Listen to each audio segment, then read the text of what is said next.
Good morning বন্ধুরা, আশা করি সবাই ভালো আছেন, সুস্থ আছেন। আমি আপনাদের আজ করলা ছাড়া শুক্তো রান্না করে দেখাবো। কোনো কড়াই নেব না, এই প্রেসার কুকারেই আমি রান্না করে আপনাদের দেখাবো। করলা ছাড়া শুক্তো বাচ্চাদের তো খুবই ভালো লাগবে। হয়তো সব বাচ্চা করলা খায় না এরকম নয়, কিন্তু তবুও ম্যাক্সিমাম বাচ্চাই বলে করলা খেতে চায় না।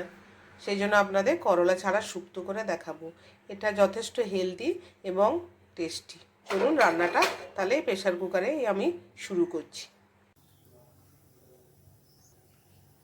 তেলটা গরম হয়ে গেছে, বড়িগুলো দিয়ে দিলাম। বড়িগুলো একটু লাল লাল করে ভেজে দিতে হবে। বড়িগুলো ভালো করে না ভেজে নিলে টেস্টও হয় না ভালো, আর যখন আপনি এটা সেদ্ধ করবেন তখন বড়িগুলো গলে যাবে। যদি একটু ভালো করে ভেজে নেন তাহলে এই বড়িটা টেস্ট হয় ভালো। আমি ছোটো বড়িটাই নিয়েছি, আপনারা চাইলে বড় বড়িও দিতে পারেন, কিন্তু সবসময় চেষ্টা করবেন বিউলি ডালের বড়িটা নিতে, অন্য কোনো ডালে হবে না।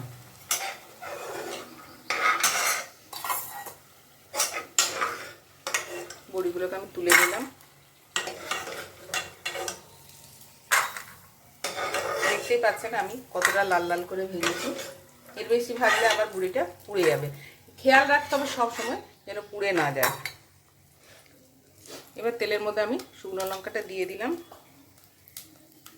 এই যে ফোড়নটা রেখেছিলাম রাঁধুনি আর পাঁচ ফোড়ন, সেটা দিয়ে দিলাম। হিংটা দিয়ে দিলাম। গ্যাসটা কিন্তু আমার এখন কমানো আছে। একটু নেড়ে নিলাম। নেড়ে নিয়ে আলুটা দিয়ে দিলাম। একটা পেঁপে চলে গেল একসঙ্গে, অসুবিধে নেই, আলু আর পেঁপেটা একসঙ্গেই দেবো। গ্যাসটা বাড়িয়ে নিলাম।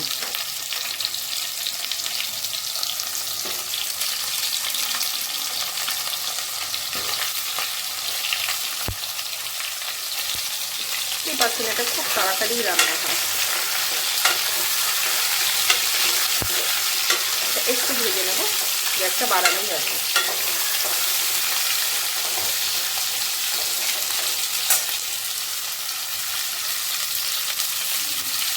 ভেন্ডিটাও দিয়ে দিলাম, বেগুনও দিয়ে দিলাম এর সঙ্গে। একটু ভালো করে এটা নাড়াচাড়া করে ভেজে নেব। ফিরে এলাম ওই 2-3 মিনিট পর। দেখুন এই যে এরকম ভাজা হয়ে গেছে। 2-3 মিনিট আমি এটাকে একটু ভালো করে একটু ভেজে নিলাম।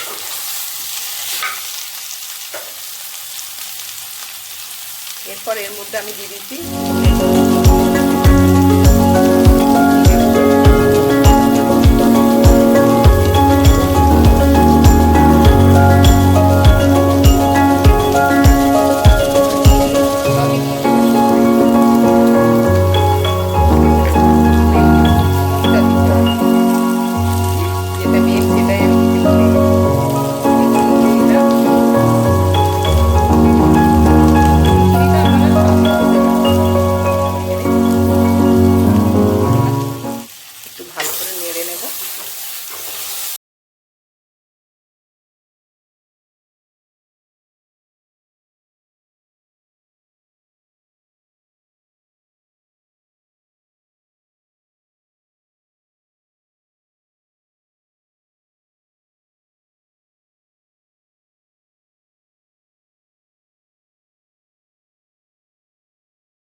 হ্যালো বন্ধুরা, এই দেখুন আমার তরকারি রেডি। আমি 2টো সিটি দিয়ে এটা নামিয়ে দিয়েছিলাম, তারপর কিছুক্ষণ রেস্টে রেখে দেখুন। দেখতে দেখুন খুবই সুন্দর হয়েছে। আমার তো ভালো লাগছে, আপনারা বানিয়ে খেয়ে দেখবেন, আশা করি ভালো লাগছে। Thank you.